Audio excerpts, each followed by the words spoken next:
Hey, welcome back. Thanks for tuning in. I'm glad you're here with me in the Business Emergency Room. Today, we're tackling a challenge that really almost every growing business faces, and that's, of course, typical for us here. But this is one that very few talk about openly. It's typically quite painful, uh, and it's actually a major contributor, in my experience, to the downfall of businesses. Because what we're going to talk about is when the team that got you here isn't the team that will take you forward. Leadership today isn't just about scaling. It's about navigating constant uncertainty, market disruptions, and high pressure decisions.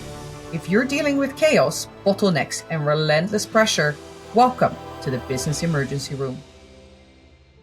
Scaling means change, and it could be lots of change or lots of different kinds of change. It's almost regardless whether it's the market shift or that you have a different suite or a new suite of investors, or that you're expanding, or there's mergers, or that this is intentional growth and development.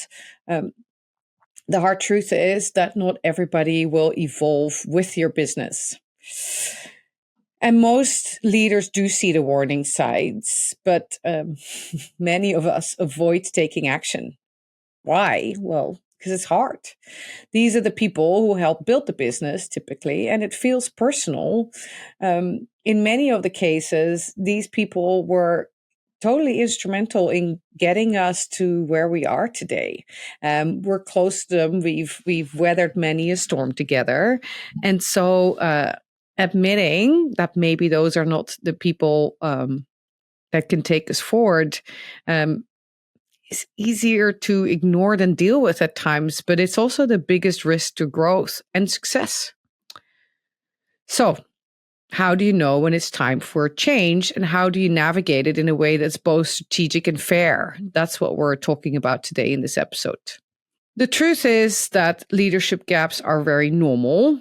So let's put this in perspective. It's not just a you problem. It's a business problem, a universal problem. It's one of those chronic conditions that most businesses suffer from.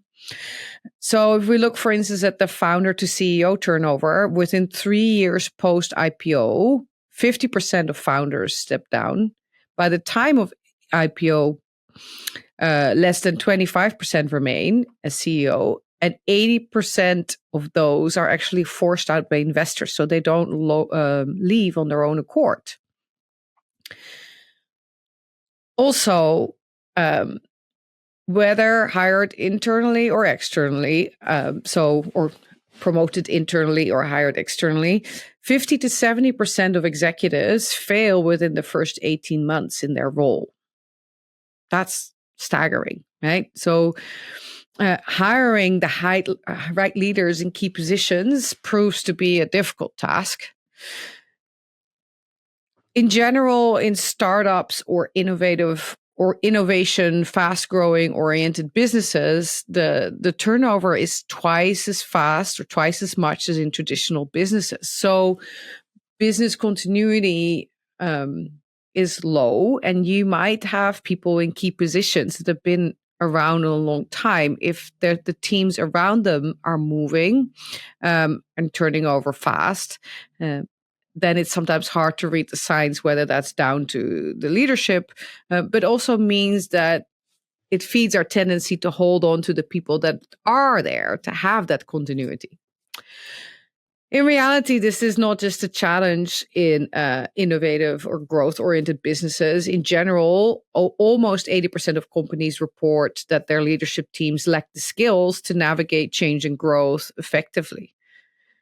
80%, yeah. So navigating growth and change isn't easy, and doing that continuously, and managing many different types of growth and scaling doesn't seem to come natural as a skill set to leaders. So if your team dynamics feel off, you're definitely not alone. But the real question is, how do you recognize the signs and actually take action sooner? So what are the symptoms? How do you know that you have the wrong people that were not the wrong people to get you here, but are probably the wrong people to get you further? One of the things that I typically see in businesses where this is happening, the easiest to recognize is decision bottlenecks. So things slow down because decisions are stuck at the top, or decisions are not made at all. People are afraid to take accountability for certain things and make decisions on things, or their remit is become too big. So what falls under the umbrella is too much and they don't know how to deal with it. And that leads to ineffective decision making or no decision making. So if you experience significant bottlenecks in decision making in certain areas of your business, that's definitely a sign. The second one is if you look back at where you used to be and where you are now, that you see a regression to a reactive versus a proactive mindset. So innovation is stalled, your team is focused on maybe putting out fires at best, or has actually become more apathic, doesn't solve problems by themselves anymore proactively. And if you're asking about progress, there is excuses, there is frustration, there is language like us and them, not unified, not co-creating something together, but waiting to be told or deal with things.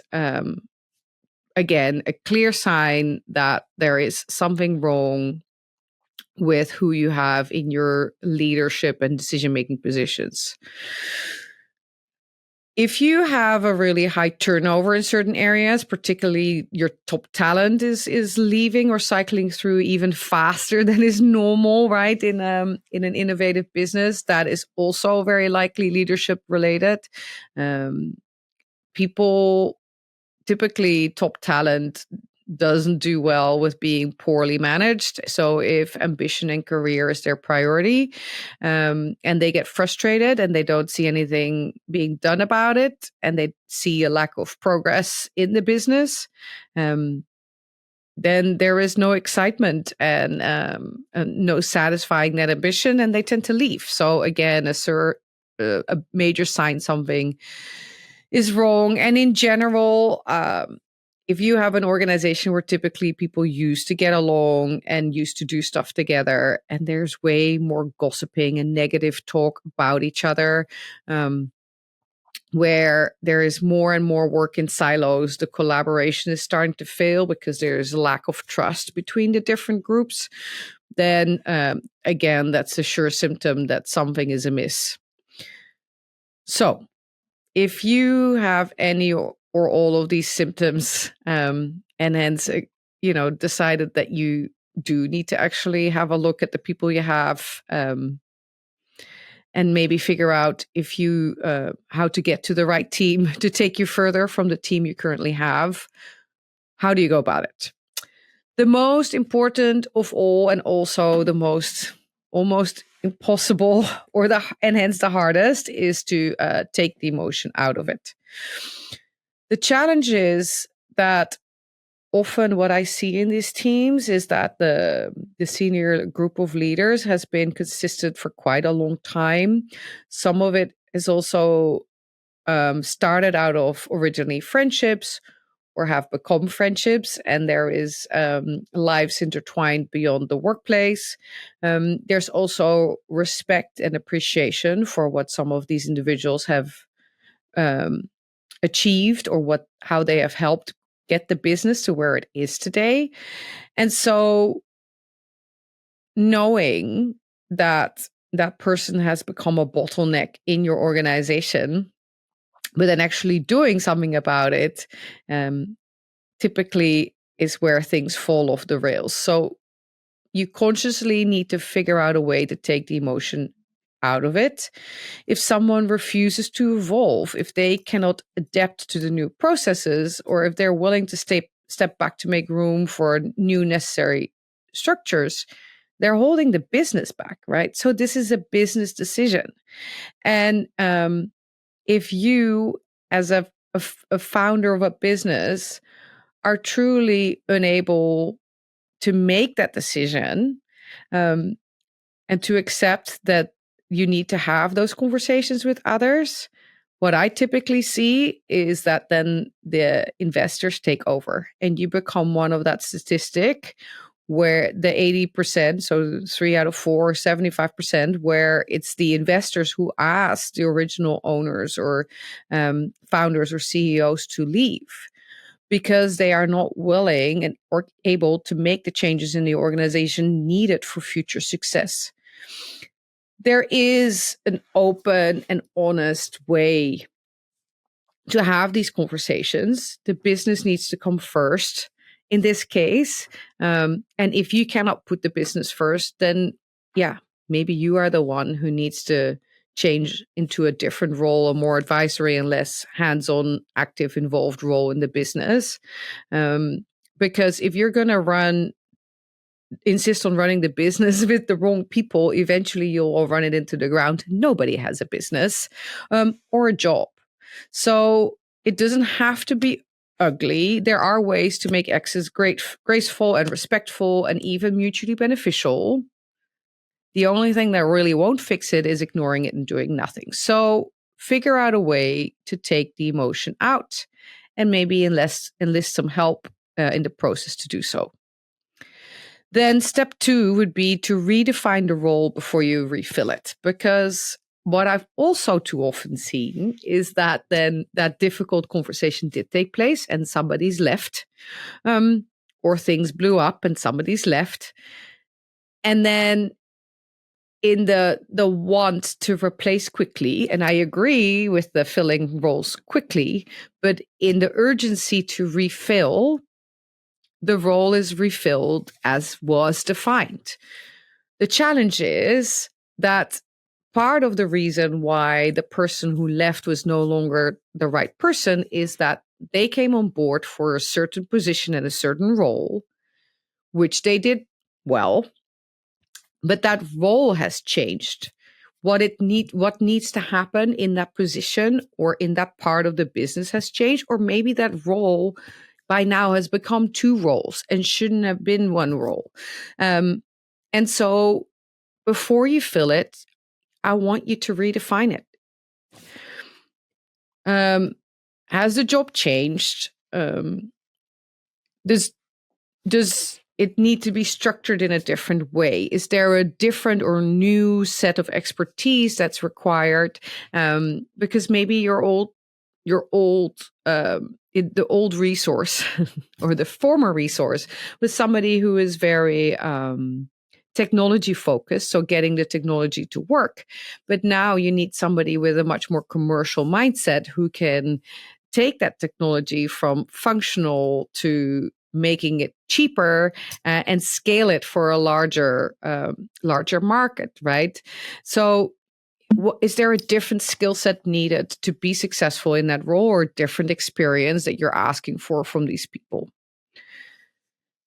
Then the speed. As I said, step 3 to me is that you need to move fast but smart. Dragging out leadership gaps kill momentum. And what I've seen is that if these positions don't get filled, effectively you're just moving the bottleneck, because then there is a vacancy on a position that already was a bottleneck without clarity how it's being filled or addressed. And so then these decisions filter up. And that span of control was already too big and is definitely too big to be added on to somebody who already has a bigger span of control. So speed matters, but so does quality. There's a few things you can do. First of all, there is some level of delegation. So if you manage to have somebody leave on good terms, there is usually willingness to hand over to a senior resource within the team, or at least sit with them and share activities and how things are done, which also allows for conversation to delegate, even only on a temporary basis that suits some of the activities to somebody lower down in the organization for whom it will be an enthusiastic and exciting stretch assignment. Also, if hiring the right resource is going to take time because that job redefinition takes time, or because the type of resource you're looking for is a little bit of a unicorn, at least by the looks of it, or there's a shortage in the market for those type of resources or whatever reason, consider hiring an interim solution. To me, an interim manager is always somebody who is overqualified for the job, who sells themselves as an interim manager, and so who perpetually has to read themselves into new businesses and new situations all the time, and hence will do so fast. And with their overqualification for the role, will be able to be effective in that transition period without a huge onboarding period.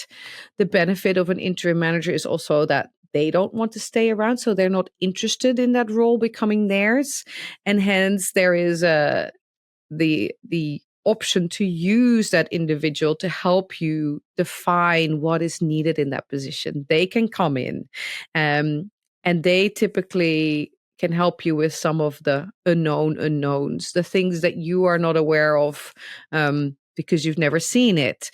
They can provide valuable insight on what you might want or ask for or look for in a position, or how some of it might be structured better based on their experience of what they've seen elsewhere and what could work in your situation. Then, 4, I believe that in these processes, you need outside help. You need some outside help, a good recruiter or HR professional who can help you prepare for some of the difficult conversations, who can help you to make these exits go as smooth as they could possibly go, right? As reasonably practical, depending on all the other variables in the situation, but also to recruit for and fill the gap. Again, it feels to many of us that we should be capable and able to deal with the HR aspect and the recruitment. And I'm not here talking so much about remuneration packages and those kind of practicalities, or the practicalities of an interview process, or your involvement in an interview process. I do think that because you are in the business and have been in the business, you have a certain set of blinders on, potentially, or biased based on the current and based on your experience. So same as with the interim manager, I think the real added bonus from getting outside help is the outside perspective from somebody who does this repetitively with similar businesses like yours, and sees and knows some of the pitfalls and the traps that come from hiring fast in these situations, and can hence also help you redefine that job description to make sure that you're hiring for the future situation and not based on what was. In this space, there are plenty of specialists, so I believe it's truly possible to pay only for what you need. But the access to a larger talent pool to redefine and translate what you're looking for first internally with you, and refine that, and then translate it to an outside world with vocabulary and jargon and positioning that will get you the right caliber candidates, is worth typically every penny, because they can do all of it more effective, more efficiently, and more successfully than you can do on your own. And the people who do this well are good listeners and will incorporate all the key facts that are important to you. Last but not least is I've had 2 repeat clients where effectively there was this situation, because in my experience, once businesses are in hot water, there is always a few key individuals that need changing out, or sometimes have left on their own accord.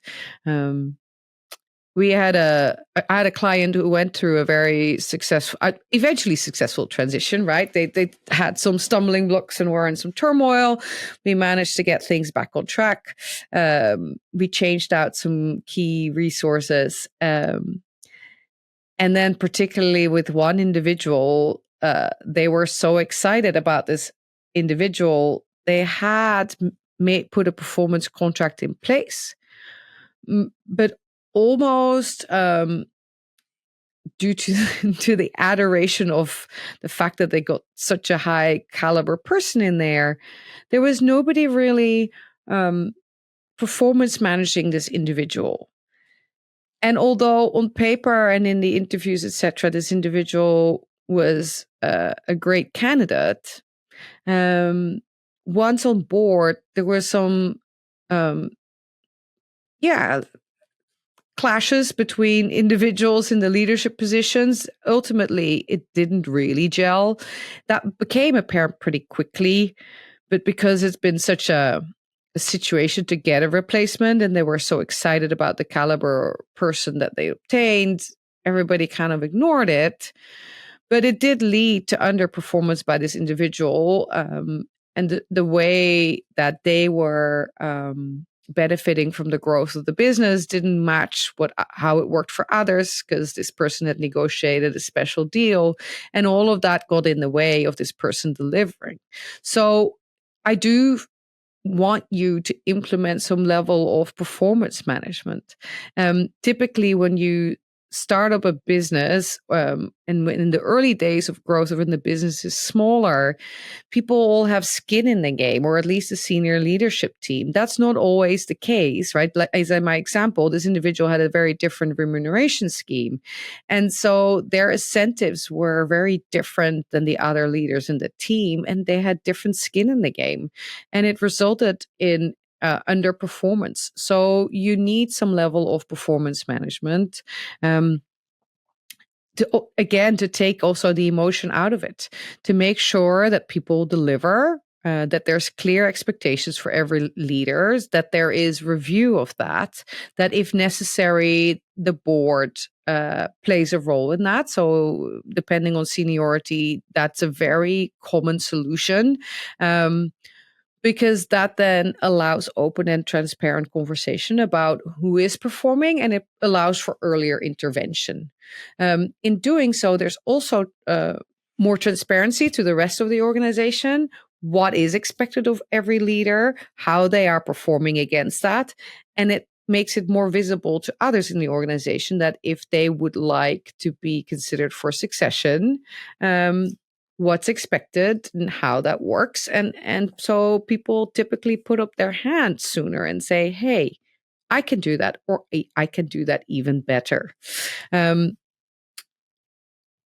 so it brings all that out into the transparency versus typically what I see in smaller businesses before they make their first major growth steps, is that all of that is very organic and informally defined, but hence also very untransparent, making it for once your employee base grows, for them very invisible what performance is rewarded, what it takes to be successful in an organization, and that's factors into trust. And also the ability people feel to have a career in your organization, right? If there's no clarity on expectations, if there's no performance management, then people don't see easily how they can grow. And if they believe that that is not a consistent, somewhat structured process, that where also performance is rewarded, they tend to leave, because they feel that it's if they managing an informal network to get your promotions completely. Of course, that's always a little bit part of career management, but if it feels like it's all that and a bit of a black box, that's again a reason you might be losing some of your talent. So, in summary, in the end of the day, we typically already know, right, when something isn't working. Your board knows, your investors knows, your employees definitely know and feel it and live it every day. And if you're in a scaling phase or have been for a while and you're not addressing it, this is one of the biggest risks to your business because it affects morale. Working around somebody is costing you and your business so much. It stops growth. And yeah, I've seen it take businesses down completely. So you need to address this, and not doing anything is just simply not a solution. Look at your leadership team honestly and who isn't evolving, and have those conversations early.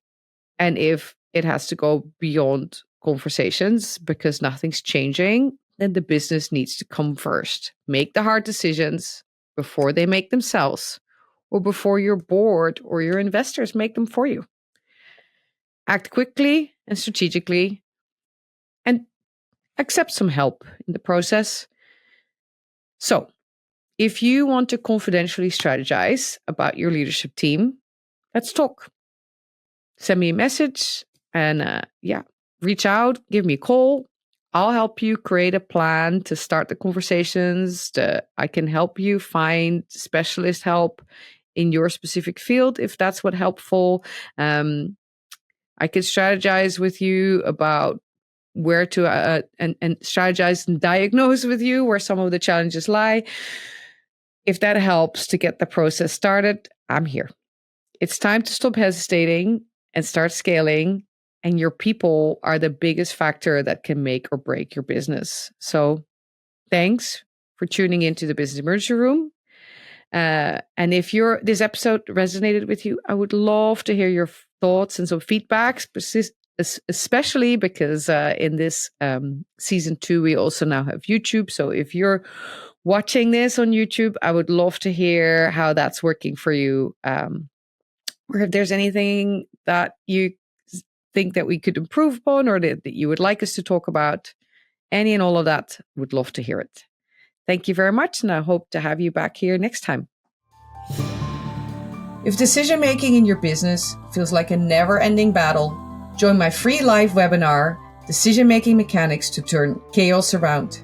It happens every third Tuesday at 2 p.m. Central. We'll tackle the real obstacles slowing you down. Register at thechaosgamesconsulting.com.